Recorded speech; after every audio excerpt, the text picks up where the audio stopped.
안녕하세요, 이원복입니다. 오늘은 개혁에 대해서 말씀을 드리겠습니다. 흔히들 많이 얘기하는 것이 개혁, 혁명, 변화 이렇게 얘기를 하는데, 사람이 쭉 살면서 사회가 발전하거나 뭔가 바뀌려면은 개혁이 필요하다고 입에 달고 살죠. 그냥 이제 세계 사람들이 개혁 얘기를 합니다. 근데 세상에서 제일 어려운 게 개혁이에요.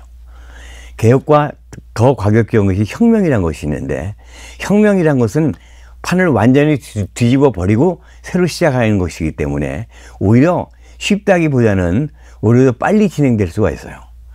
그런데 개혁이라는 것은 뒤집어 엎는 것이 아니라 있는 판은 그대로 두고 하나씩 고쳐나가야 되는데, 거기에는 반드시 지금까지 기득권 세력이라는 게 있단 말이에요. 기득권 세력이 있고 개혁 세력이 있는데, 인류 사회라는 것은 항상 기득권 세력과 개혁 세력의 그 싸움이라고도 볼 수가 있는 거예요. 근데 이제 개혁도 여러 종류가 있는데요. 개혁의 가장 중요한 조건이 뭐냐면은, 어떤 이상주의자나 어떤 윤리론자든가 이런 사람들이 이런 식으로 개혁을 해야 된다고 얘기를 하는데, 그거 다 좋아요. 다 좋은데 제일 절대적인 전제 조건이, 그것을 이상에 의해서 아무런 지지자가 없는데 나 혼자서 밀어붙인다고 되는 게 아니죠. 그래서 개혁의 제일 중요한 조건은 자기의 지지 세력을 꾸준히 만들어 나가고 주변을 설득해서 그 개혁이 왜 필요한가를 쭉쭉 설득을 해서 그 공감을 얻어서 지지 세력을 만들어 나가야지 그 개혁이라는 것이 힘을 받을 수가 있는데, 이렇지 아니하고 혼자서 이것이 옳아, 이 길이 맞아, 그러면서 일방적으로 밀어붙인 개혁은 언제나 실패해왔다는 겁니다. 어느 이상주의자가 갑자기 튀어나와서 바꾸자 해가지고 갑자기 바꾸는 그런 개혁들은 다 실패하게 돼 있다는 얘기죠. 그중에 대표적으로 얘기되는 사람이 누구냐니까, 요한 프리드리히 슈트레인저라는 사람이 있습니다. 여러분들 아마 생소하실 거예요. 요한 프리드리히 슈트레인저라는 사람은, 이 사람은 독일 사람입니다. 독일 사람인데 덴마크 왕의 신임을 받아가지고 덴마크를 개혁하려던 사람이에요. 이 북독일에서 태어난 요한 프리드리히 슈트레이저라는 사람은 이제 그 의사였는데, 그 독일을 여행하던 덴마크 왕 크리스티안 7세라는 왕인데, 그 왕인데 이 사람의 문제가 뭐냐면 정신병자예요. 그러니까 완벽한 정신병자라기보다는 뭐 우울증 내지는 신경과민이라든지, 뭐라면 조현증 비슷한 그런 여러 가지 복합적인 그 신경성 이 정신병을 앓고 있는 사람인데, 그러다 보니까 성격이 대단히 괴팍하고, 그리고 기행을 많이 한다는 얘기입니다. 아주 괴상한 짓거리. 근데 그 왕비가 누구냐 하니까, 그 마틸데라고 해가지고 영국 국왕인 조지 3세, 그러니까 미국 독립혁명에 일어날 때 그때 왕이었던 그 조지 3세의 여동생이에요. 영국 국왕의 여동생이니까 상당히 좀 세력이 센 그런 나라의 이 딸을 갖다가 왕비로 맞이한 거죠. 근데 이제 요한 프리드리히 슈트레인저가 덴마크 왕궁에 들어와서 완벽한 신임을 받습니다. 그러니까 이 왕이 정신병적인 그 요소가 있으니까 국정에 취미를 붙인다기보다는 주로 뭐 덴마크 코펜하겐 시내에 나가서 술 먹고 무슨 이상한 짓 하고선 뭐 고성방가하고 노상방뇨하고 왕이 그런 짓을 하고 다니니까 국정에는 전혀 관심도 안 하고, 그러면서 이 사람을 슈트레인저를 갖다가 자기 주치의자 완전히 신임하니까 여기 섭정을 맡겨요. 섭정이라는 거 아시죠? 그러니까 왕 대신에 모든 권한을 가지고 정치를 하는 총리 역할을 하는 그런 사람을 섭정이라고 하는데, 이 슈트레인저하고 마틸데 왕비하고 눈이 맞아요. 그 얘기는 뭐냐니까, 왕비도 자기 연인이고 왕은 자기를 완벽하게 신임하고, 그러다 보니까 이 프리드리히 슈트레인저라는 사람은 왕비의 신임, 왕의 신임을 얻고 왕의 전권까지 위임받은 섭정까지 되니까 무소불위의 권력을 가진 거예요. 다시 얘기해서 덴마크 왕실의 모든 권력을 전부 가지고 있는 거예요. 옛날에 군주제에서는 어쨌든 간에 왕이 뭐 어떤 형태든 간에 왕이 모든 권력을 가진 것이, 이 나라 자체가 왕의 것이기 때문에 왕이 주인인 나라가 군주제 아니겠어요? 그러니까 이 요한 슈트렌세라는 사람은 완벽하게 덴마크의 왕실뿐 아니라 전국의 권리를 한 번만 가진 거예요. 자기가 환손하게 진 거예요. 무소불위. 그러니까 이 사람 앞에서는 아무도 반대되거나 어떤 눈에 거스르는 행동을 하거나, 그러니까 누군가 노를 할 수 있는 사람이 없는 거예요. 그러니까 이 슈트렌세는 어떤 사람이냐니까, 이게 볼테르나 아니면 루소 같은 계몽주의 아시죠? 계몽주의에 완전히 심취되어 있던 이 사람이 이제 1700년대 후반이니까 1770년이면 프랑스 대혁명이 일어나기 19년 전이에요.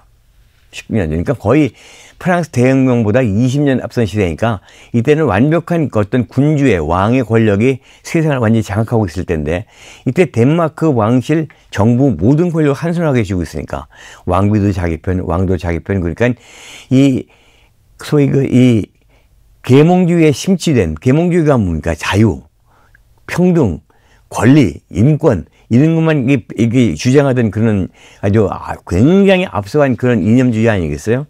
거기에 심취된 이 슈트렌세는 거침없이 개혁을 시행하기 시작합니다. 자, 이제 모든 권력은 나한테 다 있어. 나한테 반기를 들 사람은 아무도 없어. 그렇다면 이 낡고 뒤떨어진 이 체제를 완벽하게 내 이상에 맞게 고쳐보겠다. 그래가지고 그때부터 매일처럼 이 개혁안을 쏟아내는데 1069건의 개혁안을 밀어붙였습니다. 1000. 그리고 심할 때는 하루에 103건의 개혁안을 갖다가 시행에 옮겼어요. 그러면 여러분 상상해 보십시오. 세상이 완전히 뒤집어진 거예요. 그러니까 여기서 어떤 식의 개혁을 했냐면, 제일 먼저 모든 노예 매매를 금지한다. 멋있는 얘기죠. 근데 영국도 1830년대, 40년대 가서야 최초로 노예 매매 금지가 됐거든, 노예 제도가. 미국이나 미국 같은 데는 1862년이나 가서야 그때 노예 해방이 됐고, 그거보다 벌써 몇 년이니까 60년 와서 노예 매매 금지고 노예 해방이 되고, 그 다음에는 모든 언론 자유가 허용이 되고, 그 다음에 우리가 상상할 수 있는, 그러니까 이게 출판의 자유, 언론 자유, 그러니까 일체 검열 금지되고, 그 다음에는 어떤 그 모든 장관들 갖다 그 당시에 취임하는 즉시, 권력을 잡는 즉시 모든 장관을 전부 파면시켜버리고 자기 사람들로 다 심어버린 거예요. 그리고 고문도 금지하고, 그 다음에 강제 노역도 금지한다. 그리고 예를 들어서 국가에서 무슨 사업을 지원하는데 효율성이 없으면 그것도 금지한다. 그러니까 말하자면 지금 우리가 보면 다 맞는 얘기예요. 지금 우리가 보면은.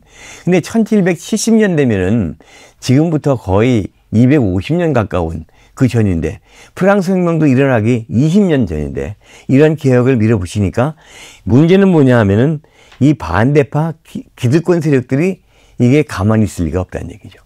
그러니까 다시 얘기해서 이 슈트렌세는 항상 신선하고 참신하고 그 다음에 개혁적인 새로운 아이디어를, 이상적인 아이디어를 덴마크에 실시를 했지만은 개혁 세력들한테는 철천지 왼수인 거죠.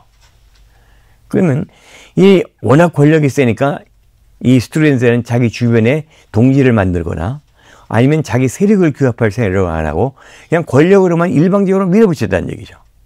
그렇다면 여기 그 나머지 모든 사람들은 거의 99%의 사람들은, 그러니까 그것도 실력이 있는, 말하자면 높은 귀족들이라든가 높은 관료였던 사람들이라든가 뭐 그리고 군인이라든가 이런 세력이 전부 슈트렌세에 반대파고 원수로 삼는 사람들이죠. 그러다 어느 날 갑자기 이 군대들이, 장교들이 쳐들어와 가지고 체포를 해버립니다. 그렇게 되면은 이 개혁이고 뭐고 하룻밤에 완전히 이게 없던 일이 돼버리는 거 아니에요? 그래서 슈트렌세가 체포되는 순간에 지금까지 시행했던 1069건의 개혁안은 전부 무효가 돼버리고 완벽하게 개혁 이전으로 되돌아가 버렸죠. 이걸 우리 뭐 시쳇말로 도로아모이 타불이 됐다고 그러나요? 그렇게 되고, 그 다음에 이 사람은 국가 반역죄로 그 이 재판을 받아가지고 극형에 처해지는데, 그 사용되는 방법이 우리가 상상할 수 없는, 말로 표현할 수 없는 그러한 잔혹하고 그 비참한 그러한 처형을 당했습니다. 그래도 그 시신이 거의 2년 동안 장대에 매달려가지고 코펜하겐 성문에 2년간 매달려 있었죠. 그러니까 그 얘기는 뭐냐니까 일반 국민들에게 너 쓸데없는 짓 하지 마라. 우리 체제가 이렇게 굳건하고 좋은 것이다. 그런 것이죠.